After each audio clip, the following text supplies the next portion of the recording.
ریاست مدینہ کا ماڈل ہیر احمر سے 100 میل کے فاصلے پر سعودی عرب کے مغرب میں واقع مقدس شہر مدینہ منورہ رسول اللہ صلی اللہ علیہ وسلم کی نسبت خاص کا حامل شہر ہے۔ یہ 622 عیسوی کا بابرکت سال تھا جب حضور صلی اللہ علیہ وسلم نے مکہ سے ہجرت کی اور مدینہ منورہ پہنچے، جسے پہلے یثرب کہا جاتا تھا۔ وہاں آپ صلی اللہ علیہ وسلم نے بنی نوع انسان کی عظیم ترین کامیابیوں کی بنیاد رکھی۔ امن، افہام و تفہیم، ہم آہنگی، فلاح و بہبود کی سرزمین جس نے آنے والی تمام اقوام کے لیے رول ماڈل کا درجہ پا لیا۔ صدیوں بعد بھی وہ رول ماڈل ناقابل موازنہ ہے، اور وہ پیچیدگیاں جن سے آج انسانیت دوچار ہے، ان سے نکلنے کا آج بھی واحد راستہ مدینہ کی ریاست سے ہو کر گزرتا ہے۔ پاکستان میں وزیر اعظم عمران خان نے مدینہ کے آئین کو حکمرانی کی بنیاد کے طور پر باضابطہ طور پر اپنانے کے عزم کا اظہار کیا۔ اس کاوش کی کامیابی عزم صمیم، اصولوں کی پاسداری، غیر متزلزل ایمان اور کسی بھی حوالے سے سمجھوتہ نہ کرنے پر منحصر ہے۔ مدینہ کا آئین انسانی تاریخ کا بہترین آئین تسلیم کیا جاتا ہے۔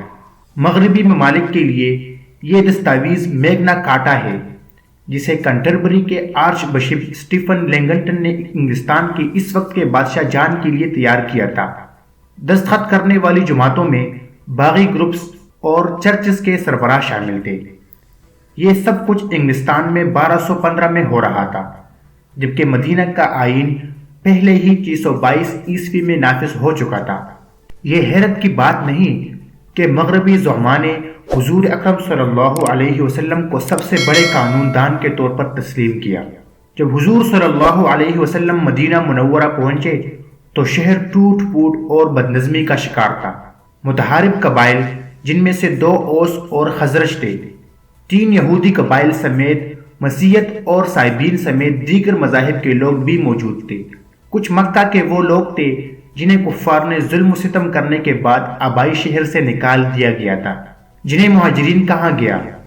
مدینہ اکثر فرقہ وارانہ جنگوں، لڑائی جھگڑوں اور تشدد کا شکار رہتا۔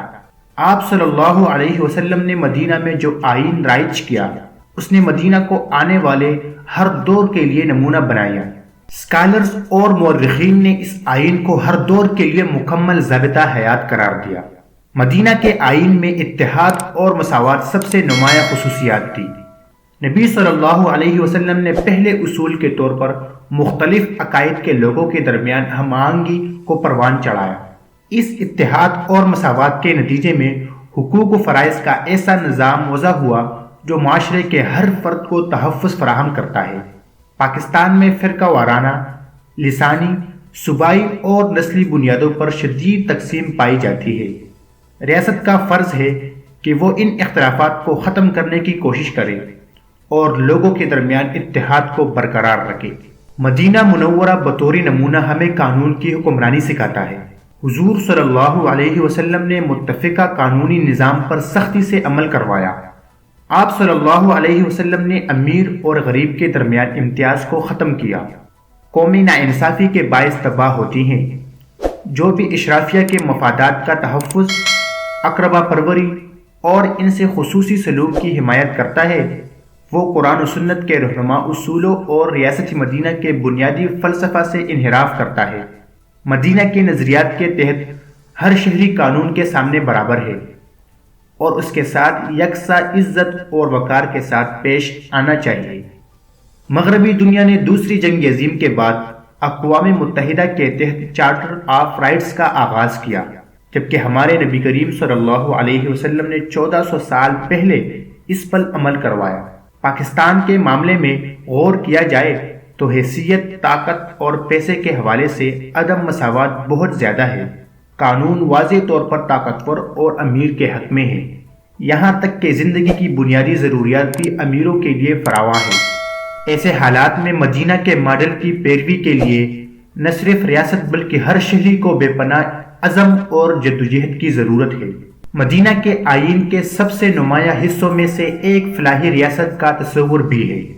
حضور اکرم صلی اللہ علیہ وسلم نے ریاست اور ہر صاحب استطاعت شہری کا یہ فرض قرار دیا کہ وہ ضرورت مندوں، کمزوروں پسے ہو بیواؤں، یتیموں اور بچوں کی بہترین دیکھ بھال مذہب، طبقے، مسلک یا نسلی پس منظر سے ماورا ہو کر کرے۔ مورخین اور علماء کے مطابق میثاق مدینہ کا نفاذ خوشی، فلاح اور ہم آہنگی کی علامت بن گیا۔ پاکستان میں غربت تباہی مچا رہی ہے۔ مدینہ کو ایک نمونہ سمجھنا صرف ریاست کا ہی نہیں بلکہ عوام کا بھی فرض ہے کہ وہ اگر سچے مسلمان ہے تو ایک فلاحی ریاست قائم کرنے میں حکومت کا بھرپور ساتھ دے۔ یہی ترقی کا واحد راستہ ہے۔ عمران خان کا ریاست مدینہ ماڈل حکومت پاکستان پر منحصر نہیں ہے بلکہ پاکستانی عوام، ہر صاحب استطاعت، جوان اور بوڑھے کی ذمہ داری ہے۔ دوسری طرف اس نظریے کی مخالفت اللہ تعالیٰ کی مرضی اور مدینہ کے ویژن کی براہ راست مخالفت ہے، کیونکہ مدینہ کے ماڈل نے قرآن و سنت کو برتر رکھا۔ حاکمیت صرف اللہ ہی کے ہے اور انسان صرف اللہ کی حاکمیت کا نمائندہ ہے۔ پاکستان اسلام کے نام پر بنایا گیا تھا۔ پاک سرزمین ایک ایسی سرزمین ہے جو تمام مذاہب کے لوگوں کے لیے امن، ہم آہنگی اور ترقی کے یکساں حقوق کی ذمہ دار ہے۔ مدینہ بطور نمونہ ہمارے سامنے ہے۔ سمت متعین ہو چکی ہے۔ ہر کوئی جانتا ہے کہ ہمیں کیا کرنا ہے۔ عملی اقدامات کا پختہ ارادہ قرآن و سنت کی روشنی میں بے پناہ ذمہ داری اور مسلسل جدوجہد کا متقاضی ہے۔ مدینہ کو بطور رول ماڈل لینا صرف حکومتی یا شخصیاتی سطح کی ذمہ داری نہیں بلکہ یہ ہماری اجتماعی ذمہ داری اور ضرورت ہے۔